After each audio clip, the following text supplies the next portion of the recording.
For earlier, we spoke with Dr. Mo Ibrahim. He's the founder of the Mo Ibrahim Foundation and one of the most influential African figures in the world. He's a Sudanese living in the UK. This problem actually very much rooted in the regime of the President of General Bashir.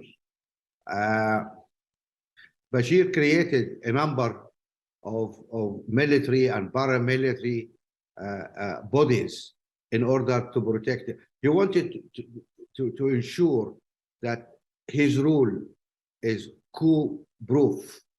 So he created a parallel force, this rebel support forces, which is led by Hemeti, to counter the army. He created a powerful intelligence body, which also was allowed to have its own paramilitary forces. Besides that, we had also a number of rebel movements, people, trying to defend the rights of the minorities in the various parts of Sudan.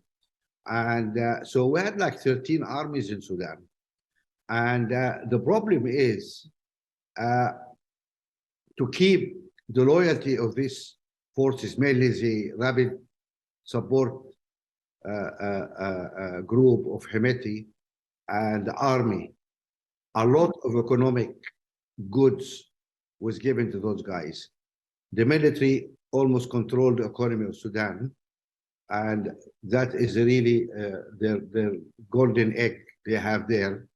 Hemeti was given the gold mines in the West to finance his troops. You end up with a situation where there's huge economic incentives for these people to stay in power. All those leaders are also worried about whether they will be called to account for the illegal killing of peaceful demonstrators. They're worried about the ICC, International Criminal Court. So it's very difficult for them to relinquish power. At the same time, they are vying for control. Each of the two men hope to be the next Bashir in Sudan.